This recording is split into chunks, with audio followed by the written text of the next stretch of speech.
कम से कम देखो 6 महीने तो हो ही चुके होंगे हमें इस बात के गाने गाते हुए कि जिला फाटू डब्ल्यूडब्ल्यू कंपनी में आने वाले हैं। तो अब एक रियल प्रोग्रेशन हुई है इस डायरेक्शन में, क्योंकि परफॉर्मेंस सेंटर में थे कल के दिन जिला फाटू, और डब्ल्यूडब्ल्यू के परफॉर्मेंस सेंटर विजिट करने का मतलब आप सारे लोगों को पता है कि इसका मतलब कि अब ये बंदे की एंट्री बहुत जल्दी डब्ल्यूडब्ल्यू कंपनी में होने वाली है। हमने पैटर्न देखा है और ये रिपोर्ट तो पिछले कुछ टाइम से आई थी कि डब्ल्यूडब्ल्यू बहुत ज्यादा इंटरेस्टेड है जिला फाटू में। अभी यहाँ पे कैच हो सकता है कि क्या पता ये परफॉर्मेंस सेंटर में आना डब्ल्यूडब्ल्यू का जिला फाटू को बस देखना हो कि अच्छा देखते हैं कि इस बंदे में कितनी पोटेंशियल है। क्योंकि मतलब आप बोलोगे कि इंडी में उन्होंने नाम तो बना लिया, लेकिन डब्ल्यूडब्ल्यू का भी एक लेवल होता है ना कि अच्छा क्या ये एथलीट इस लेवल का है कि ये हमारी जब ये दिखेगा तो ये मतलब वैसा वैसा एक आइटम मतलब वैसा ही प्रोडक्ट है जैसे गेबल स्टीवसन के केस में था कि भाई उन्होंने ओलंपिक गोल्ड मेडलिस्ट वो थे, लेकिन डब्ल्यूडब्ल्यू ने सोचा यार इसमें वो पोटेंशियल नहीं है कि डब्ल्यूडब्ल्यू के लेवल पे compete कर सके। क्योंकि डब्ल्यूडब्ल्यू कोई आपको पता है वैसा रियल टाइप का कोई कॉम्बैट स्पोर्ट की तरह तो है नहीं।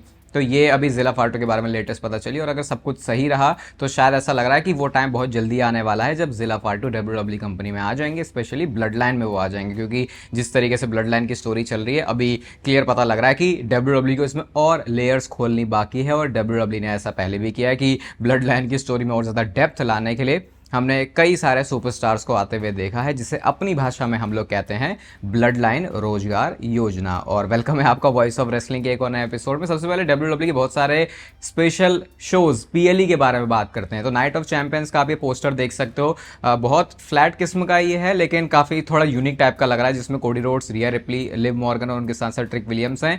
यहाँ पे रोमन रेंस फीचर्ड नहीं है, तो देखते हैं अभी नाइट ऑफ चैंपियंस के लिए रोमन रेंस का स्टेटस है भी क्या। क्योंकि अभी जिस तरीके से चीज़ें हुई हैं पिछले कुछ टाइम में, ऐसा लग रहा है कि शायद डब्ल्यूडब्ल्यू ने कुछ प्लानिंग भी चेंज करी है। जैसे हम बात भी कर रहे हैं सेथ रॉलिंस की भी जो डायरेक्शन ऐसा लगा है वो चेंज हुई है। फिर मनी इन द बैंक के बारे में भी एक अपडेट है। और भाई डब्ल्यूडब्ल्यू कर क्या रही है इस बार के मनी इन द बैंक के साथ। अब ये इस साल का जो मनी इन द बैंक है वो अक्टूबर के महीने में होगा। पहले डब्ल्यूडब्ल्यू ने इसको अनाउंस किया था अगस्त के लिए, उसके बाद ये सितंबर में बदला और अब डब्ल्यूडब्ल्यू इसको अक्टूबर में करवाने वाली है। वैसे मनी इन द बैंक हमको इस टाइम पे देखने की आदत है, क्योंकि फिर उसके बाद वो एक अपॉर्चुनिटी होती है कि आप वर्ल्ड चैंपियनशिप के लिए चैलेंज कर सकते हो। आई थिंक लोग अभी मतलब जैसे अच्छा तो नहीं है देखो मनी इन द बैंक अक्टूबर में हो रहा है, लेकिन एक चीज ये भी समझे कि अगर WW king of the ring introduce कर चुकी है, जिसकी वजह से वहां पे भी सुपरस्टार के पास मौका होता है किंग या फिर क्वीन बनने के बाद चैंपियनशिप के लिए चैलेंज करने का एट समर स्लैम, तो फिर इस पॉइंट पे तो वैसे भी लॉजिक बनता ही नहीं है कि मनी इन द बैंक फिर क्यों होगा। तो शायद डब्ल्यूडब्ल्यू ने ये एक दूसरा वे आउट निकाला है कि ठीक है मनी इन द बैंक को हम लोग बाद में रख सकते हैं और किंग ऑफ द रिंग की भी वैल्यू फिर हो जाएगी। और सही देखो तो किंग ऑफ द रिंग की अब वैल्यू फील होती है। पहले तो होता था शायद ताज तो पहन लिया बस नाम क्या कि किंग लग जाएगा आपके। अब पहले किंग बुकर बनना वो चीज़ बहुत अलग थी, लेकिन अब मॉडर्न टाइम में वो चीज़ बहुत चेंज हो गई। तो आई थिंक फिर उस हिसाब से तो सही है, लेकिन अब थोड़ा ऑफ तो है कि मनी इन द बैंक साल के खत्म होते होते होगा, तो वो एक थोड़ी सी अजीब चीज़ है क्योंकि हमको यूजुअली इसको साल के मिड में देखने की आदत है। फिर सैटरडे नाइट्स मेन इवेंट की बात करते हैं, जो कि अब है संडे नाइट्स मेन इवेंट। क्योंकि डब्ल्यूडब्ल्यू जो अपना अटलांटा में ये इवेंट करवाने वाली है ये संडे को होगा और ये 6 सितंबर इसकी डेट होने वाली है। डब्ल्यूडब्ल्यू ने इस ग्राफिक के साथ भी बड़ा सही खेल खेला।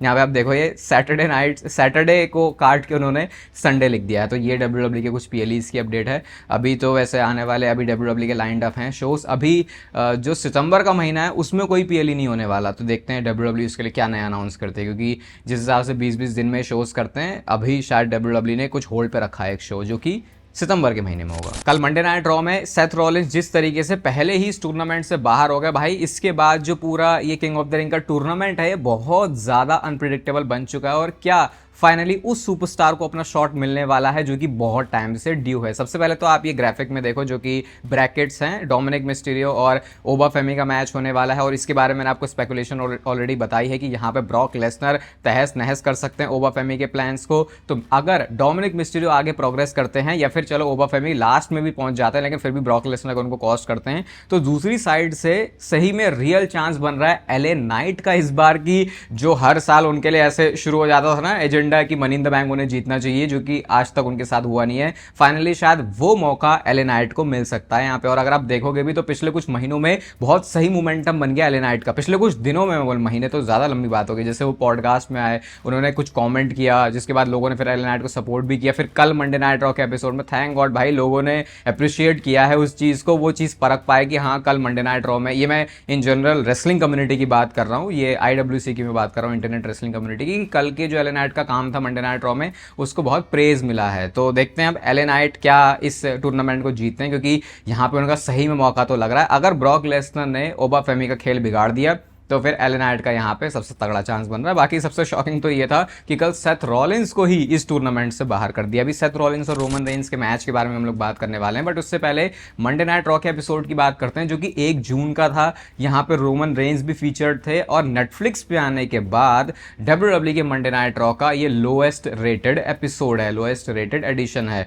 अब सुनने में ऐसा लगेगा भाई क्या मतलब इतना भी बुरा क्या हो गया शो में, तो इसके पीछे एक्चुअल जो रीज़न है वो ये है कि क्योंकि जो स्टार्ट टाइमिंग है वो चेंज थी। यूरोप से डब्ल्यूडब्ल्यू के शोज होते हैं तो फिर बहुत ज़्यादा असर पड़ता है कि अमेरिकन जो ऑडियंस है फिर वो कैसे देखती है उसे, क्योंकि भाई उनके लिए टाइम चेंज हो गया। तो ये एक बहुत बड़ा रीज़न है। अगर सिर्फ ऊपर ऊपर से देखोगे तो फिर ऐसे बात भी शुरू कर सकते हैं कि हाँ देखो सारे लोग तुम कोडी रोड्स को लपेट रहे हो, अब रोमन रेंस के बारे में कोई नहीं कह रहा कि उसके आने की वजह से भी शोज़ की रेटिंग कम आई है। तो उसके पीछे का जो रीज़न है वो कुछ अलग है। बाकी मेरे को तो बहुत मज़ा आता है जब भी ये कोडी रोड्स और रोमन रेंस का जो फैन बेस है वो भिड़ता है आपस में, क्योंकि वहाँ से फिर कुछ अलग अलग तरीके की चीज़ें निकल के आती हैं। जे उसो के बारे में बात कर लेते हैं भाई, और जे उसो का तो पता नहीं क्या होने वाला है। ये इंस्टाग्राम की स्टोरीज मुझे लगता है एक दिन जे उसो को ले डूबेगी। अभी उन्होंने बहुत कुछ ऐसा नहीं किया तो क्या है, यहाँ पे एक फोटो है जहाँ पे आप देख सकते हो जिमी उसो ने तो कुछ अलग ही साइन कर रखा है और वहाँ पे जो जे उसो है उन्होंने ब्लड लाइन वाला साइन किया है और लिखते हैं फ्रॉम माई फैमिली एंजॉय, ऐसे करके उन्होंने यहाँ पे कैप्शन डाला हुआ है। तो अभी तो ये बेसिक सही है, क्या वो एक वार्निंग भी देना चाह रहे हैं कि भैया मेरी फैमिली के साथ तुम्हें नहीं उलझना चाहिए। और भाई यार जे उसो को लेकर अभी देखो क्या हुआ, कल जैसे आजकल उन्होंने एक नया अपना कैच फ्रेज शायद इंट्रोड्यूस कर दिया है, this is your warning shot करके, उसके बाद वो बूम करके बोलते हैं और माइक अपना हटा देते हैं उसके बाद, तो वो सुनने में कूल लगता है। अब लोग इसके लिए बोल रहे हैं कि ओ ये बंदा अब नई चीज़ लेके आ गया, ठीक है भाई ये तो कैच फ्रेज मर्चेंट ही है जैसे से पहले, अभी इससे पहले क्या अभी भी यीट उनका चलता ही है। लोग ये भी कह रहे हैं कि भाई ओरिजिनली तो इसको जिमी उसो लेके आया था और जे उसो कितना बढ़िया है, असली अच्छा जो आइटम है उसको चुराने में। तो ये अब जे उसो के लिए तो जो हेट ट्रेन है मुझे लगता है वो अब ऐसी चलने वाली है। आई थिंक तब जाके वो थोड़ी कूल डाउन हो सकती है जब जे उसो की ऐसी स्टोरीज आना बंद हो जाए। और मुझे तो जे उसो का कैरेक्टर देख के ये भी लग रहा है भाई डब्ल्यूडब्ल्यू जब ट्रिगर पुल करेगी और अगर वो उनका हील टर्न करती है तो लेजिट एक ऐसा कैरेक्टर जिसको लोग नफरत करना चाहेंगे, ये मैं डब्ल्यूडब्ल्यू की स्टोरी लाइन के सेंस में बोल रहा हूँ, इसको रियल लाइफ से मत जोड़ लेना, उसके लिए एक परफेक्ट फिट है जे उसो। देखते हैं डब्ल्यूडब्ल्यू उस चीज़ को करेगी या फिर नहीं। स्पेशली अगर आप ब्लड लाइन की स्टोरी की बात करो तो यहाँ पे करने के लिए बहुत कुछ होता है, तो अगर मे बी अगर डब्ल्यूडब्ल्यू कुछ ऐसा एक्सप्लोर करना चाहे तो ये भी एक अच्छा आइडिया हो सकता है। रोमन रेंस और सेथ रॉलिंस के मैच की बात करते हैं भाई, तो समर स्लैम में ऐसा लग रहा था कि डब्ल्यूडब्ल्यू इस मैच को करने वाली। डर्ट शीट्स ने भी काफी अच्छे सोर्सेज ने भी इस बात को रिपोर्ट किया था कि डब्ल्यूडब्ल्यू का current plan Roman Reigns versus Seth Rollins का मैच करने का है एट समर स्लैम, लेकिन वो सारी चीजें तब तहस नहस और धराशायी हो गई जब सेथ रॉलिंस इस टूर्नामेंट से ही गायब हो गए। तो अभी बिलीव ये है कि डब्ल्यूडब्ल्यू ने ये मैच इसलिए हटाया है कार्ड से, जो कि एक बार वो प्लान कर रहे थे, क्योंकि डब्ल्यूडब्ल्यू इसको रेसलमेनिया बैकअप की तरह ही देख रही है। इसका मतलब क्लियर है अगले साल की रेसलमेनिया जो कि सऊदी से है,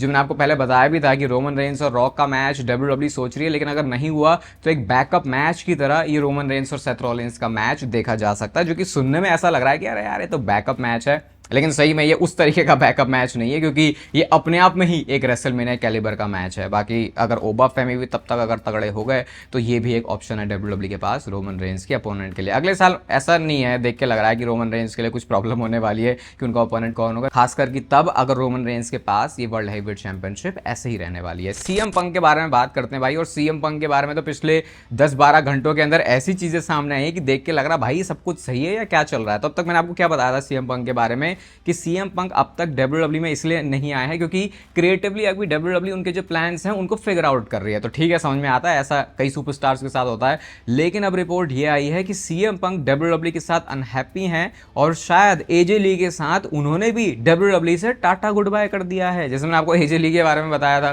कि अभी के लिए उनका जो है जो भी डब्ल्यूडब्ल्यू रन था वो हो चुका है फिनिश, ठीक है, अब पता नहीं वो नेक्स्ट कब आएंगे, हो सकता है उसको आने में 1-2 साल का भी टाइम लग जाए, फिर उससे ज्यादा का भी टाइम लग जाए, ऐसा भी हो सकता है। तो अभी रिपोर्ट से आ रही है कि सीएम पंक डब्ल्यूडब्ल्यू से खुश नहीं है और इस वजह से अब वो डब्ल्यूडब्ल्यू कंपनी से जाने को बोल रहे हैं, कह रहे हैं भाई ठीक है मेरा हो गया। अब मुझे नहीं पता भाई ये पहली बात तो निकल के कहां से आ रहा है। सबसे पहले रेसल वॉर्स ने इसको रिपोर्ट किया था कि ऐसा कुछ भी नहीं है कि डब्ल्यूडब्ल्यू के पास क्रिएटिव प्लान्स नहीं है सीएम पंक के लिए, तो ये रिपोर्ट बीएस है एकदम। तो अब जब ये चीज आई सामने तो ऐसा लगा भाई फिर क्या रीजन है, तो अब अभी इसके ऊपर मैं आपको क्लैरिटी नहीं दे सकता। कि ये क्या है। ऐसा तो मुझे नहीं लगता कि सीएम पंक जा चुके हैं डब्ल्यूडब्ल्यूई से, क्योंकि भाई अगर ऐसा कुछ होता तो शायद वो बहुत अच्छे तरीके से बाहर आ जाता, या कई बार ऐसी जो बहुत बड़ी चीज़ें वो बाहर बिल्कुल भी नहीं आती हैं, या भी इसके बारे में कन्फ्यूजन है। लेकिन मैं तो भी ये मानने को तैयार हूँ कि ठीक है, कुछ तो शायद चल रहा है बैक स्टेज, बट शायद वो इतना भी एक्सट्रीम नहीं है जितना कि अभी रिपोर्ट्स में चीज़ें आ रही है। तो अभी आई थिंक आने वाले 6-7 दिन या फिर एक हफ्ता या फिर 3-4 दिन में थोड़ी और क्लैरिटी मिलेगी इसके बारे में, तो और बात करेंगे। क्योंकि अभी से मैं तो इसके बारे में बात नहीं करना चाहता, क्योंकि मैं तो मान ही नहीं सकता कि सीएम पंक डब्ल्यूडब्ल्यूई कंपनी से जा चुके हैं भाई। ये तो बहुत ही एक बड़ा ही क्या बवाल सा हो गया। मैंने आपको बोला था ना कि सीएम पंक बैक स्टेज कैसे रह पाएंगे डब्ल्यूडब्ल्यूई में, कभी भी कलेश हो सकता है। लेकिन जो इमेज अपनी सीएम पंक ने बना ली थी उसके बाद ऐसा लगता नहीं है कि ऐसा कुछ हुआ होगा। बट वंस अ कलेशी आदमी इज ऑलवेज अ कलेशी आदमी, ये भी हमको दिमाग में रखना चाहिए। बट देखते हैं भाई क्या चल रहा है सीएम पंक के साथ। पैट मैकेफी के बारे में भाई मैं आपको एक ऐसी बात बताऊंगा, आप शॉक हो जाओगे। तो नहीं, डब्ल्यूडब्ल्यू कंपनी में नहीं आ रहा है, उसकी आपको टेंशन लेने की जरूरत नहीं है। तो ईएसपीएन के साथ एक नई डील को नेगोशिएट कर रहे हैं इस समय पैट मैकेफी, जहां पे वो एनएफएल की जो ब्रॉडकास्टिंग है, जो भी उनका काम है, इंटरव्यूज लेना या फिर बातें करना शो के बारे में, वो डील है। और भाई इसके लिए ईएसपीएन उनको पैसे देने को तैयार है। पता है कितने? अगर आप इसे डायरेक्ट रोमन रेंज से कंपेयर करोगे तो वो 3 से 4 गुना ज्यादा है जितना डब्ल्यूडब्ल्यू कंपनी रोमन रेंज को पे करती है। यह है $60 to $65 मिलियन। अगर मैं आपको और एक तरीके का एग्जांपल दूं तो जैसे फिन बैलर या एजे स्टाइल्स, जो इस लेवल के सुपरस्टार है डब्ल्यूडब्ल्यू कंपनी में, एजे स्टाइल्स सब रिटायर हो गए हैं। रिटायर होने से पहले की मैं बात कर रहा हूं, क्योंकि अभी का स्टेटस मुझे नहीं पता कि वो किस टाइप का कॉन्ट्रैक्ट है। तो इनको $3 से $4 मिलियन के आसपास मिलते हैं। तो सोचो कितना ज्यादा डिफरेंस है पैट मैकेफी जो पैसे चार्ज करेंगे एनएफएल के शोज के लिए ईएसपीएन से। और ये वो रीजन है जिसकी वजह से मतलब ईएसपीएन को भी ऐसा लगा था कि यार